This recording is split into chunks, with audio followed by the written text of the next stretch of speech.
Smoking will kill you, you know?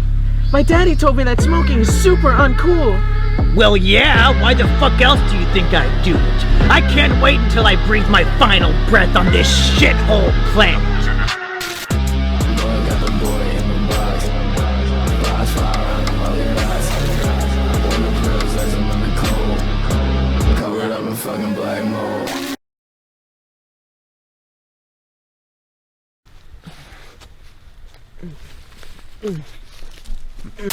Another very sad day in America, another senseless shooting, this time at a high school in Parkland, Florida, where a gunman, a former student, opened fire yesterday. Again, 17 lives have been lost, more than a dozen people are hospitalized.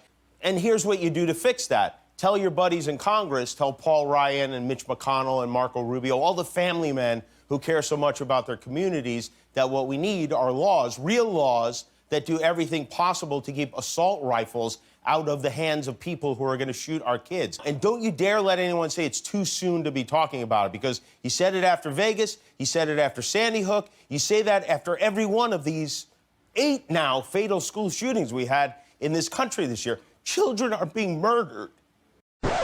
Yup, that's Jimmy Kimmel. You're probably wondering why he's giving a tearful speech about gun violence and the safety of children as if he never visited Jeffrey Epstein's island. Well, it all started with this happy little elf from Santa's village named Nicholas Cruz. Born on September 24th, 1998 in Margate, Florida, Nicholas, or as his friends call him, Nicka, would carry out the Stoneman Douglas High School shooting on Valentine's Day 2018 in Parkland, Florida, killing a total of 14 students and 3 teachers, as well as injuring 17 others. On March 7th of that year, the grand jury would press 34 charges against him, which later turned into his conviction of 34 consecutive life sentences. But on that very same day, a man named Derek Savage saw cocks and baller signs in his eyes and decided to launch an Indiegogo campaign for a film he was making titled Cool Cat Stops the School Shooting. Cool Cat being a character that Derek created back in the early 2010s, making his debut in the short films Cool Cat in the Hollywood Parade and Cool Cat Stops Bullying in 2012, as well as Cool Cat Finds a Gun in 2013. A few years later, in 2015, Derek Savage would follow up the Cool Cat cinematic universe with his hour-long magnum condom, Cool Cat Saves the Kids, which would gain a cult following that same year due to the popularity of negative reviews uploaded by YouTubers Your Movie Sucks and I Hate Everything. Despite the negative reception of Cool Cat Saves the Kids, Derek Savage would take it upon himself to use the 2018 tragedy as a template for his intended 5th entry in the Cool Cat film series, launching the initial Indiegogo campaign with a set goal of $25,000. What the fuck? This campaign would pique the interest of internet comedian and published author Tyler Millard, formerly known as Munkey Jones, now known as Simmy and Jimmy, who would jokingly promote the Indiegogo campaign as well as volunteering to play the role of the movie's school shooter in a video he titled An Open Letter to Cool Cat. And then Cool Cat makes an announcement that blows my mind. On Twitter, he says, yeah, we're going to crowdfund this one on Indiegogo. And one of the reward tiers, folks, is that if you donate a certain amount of money, you can be in the film. And when I hear this, I know it's meant to be. I know that my destiny, everything about my life has been leading up to this converging single moment where I would be in Cool Cat Stops the School Shooting.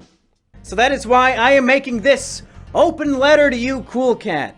Cool Cat, Derek Savage, I think we can strike up a deal here that will be mutually beneficial. Currently, I have about 190,000 YouTube subscribers, and I have a feeling the vast majority of them would love to see Munkey Jones appear in a movie called Cool Cat Stops a School Shooting. So, if you agree to this deal, and allow me to appear in your film for free, which means you don't have to pay me at all, I don't pay you, you don't pay me. It's free for both of us. I'll still have to do my own little crowdfunding to pay for the flight and the hotel. But ultimately, you're not losing anything. Let me appear in the film for free, and if you allow this to happen, I have a very good feeling that a large portion of my audience would help support the film. Because right now, Let's be honest, the Indiegogo campaign needs some help. Derek Savage would then agree to Munkey's proposition under the terms that Munkey would rally his fans together to help fund the project. However, just 3 days before the campaign's deadline, the project only scrounged up a measly $9,800, and since Derek actually wants this to be a fucking global blockbuster, he shelved the project, and took off with the money so he could try to impress the bartender at Hooters. So out of sheer spite, Munkey Jones gathered a bunch of his stupid friends, and on a $5 budget, they released this pile of shit I'm gonna talk about today. The movie starts in the early morning where Munkey's mom wakes him up for school. So he gets ready and walks downstairs where class is being held. The teacher, Mr. E-Rich, greets his class and introduces a new student, Vincent, who's been expelled from every other school in the country for having a bowl cut. In a flashback, we see him getting dropped off by his dad and they get into an argument. Fuck you, Dad! I'm glad Mom divorced you, and now you write about wanting to commit suicide every night in your secret diary that I found while stealing money from your safe!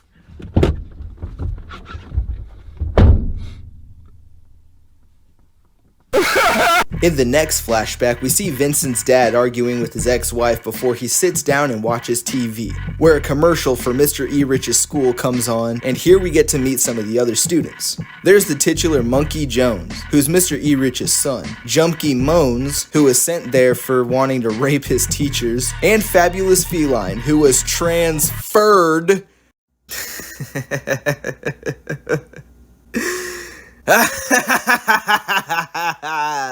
who was transferred because he keeps getting bullied. Back to the present day where all the students say hi to Vincent, much to his delight.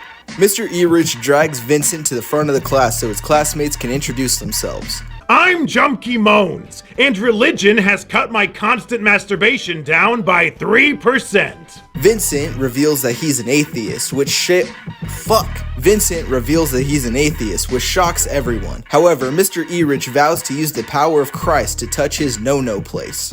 The other classmates shun him to the back of the class where he's forced to sit next to Fabulous Feline. Vincent sparks up a fag, to which Cool Cat reveals that he's also an atheist, and the two of them hang out at recess.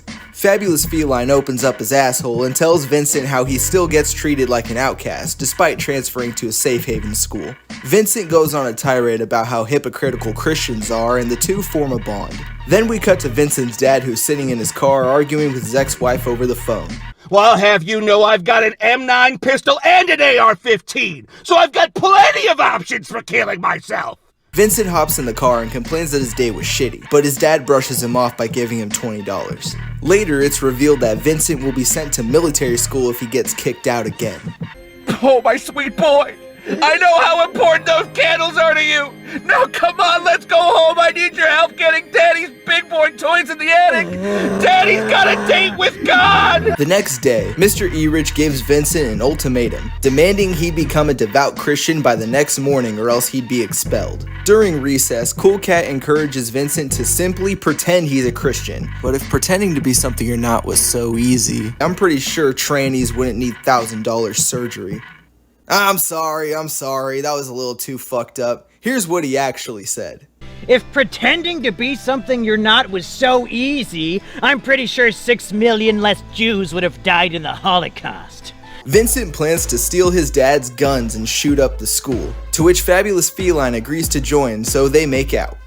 The next morning, the two show up late to school and shoot Mr. E-Rich. Then Vincent gives his widow speech. Aww.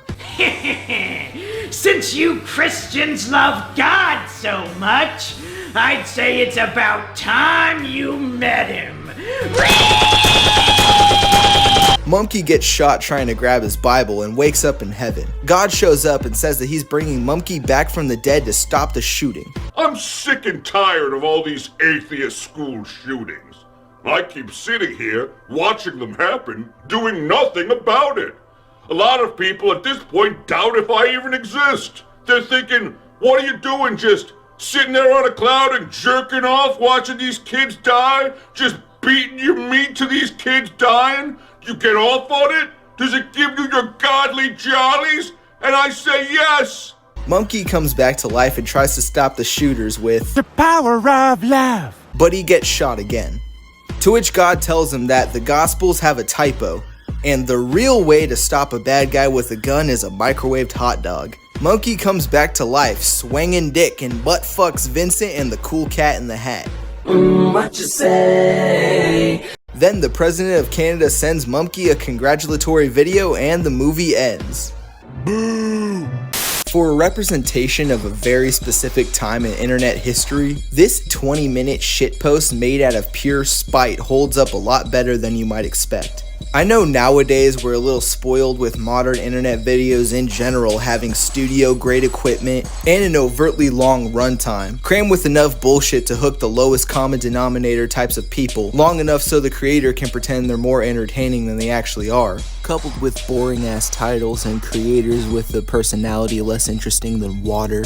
But what this short lacks in quote-unquote professionalism, it gains in genuine entertainment. And I know some people might see this conclusion as a little ass-kissy, but to that I say, I don't care what you say. I'd almost go as far as to say this felt like if an old Smosh skit was written by the creators of South Park. Rather than forcing a laugh out of its audience by screaming in your face, this movie focuses on actual jokes that took legitimate effort in its writing. Even if you have the prudest sense of humor imaginable, you'd find yourself laughing at least a couple times. But if you made it through this video without tearing a new vagina, I'm pretty sure you'll be fine. Waka waka! Every scene in this movie happens for a believable reason, even the stupid shit. And it does a great job at explaining the backstories and motives of these characters without spending too much time on pointless exposition dumps. So, in conclusion, you'd probably guess I thought that this was a good movie, right? No, you goddamn little bitch-ass piece of shit! I'm giving this alt-right, Nazi-loving, child death-supporting, NRA propaganda piece of fucking shit a negative 8.5 out of 10. And I condemn you, Tyler Millard, for releasing this offensive shit that is frankly the worst thing to happen in media since Robin Williams' suicide.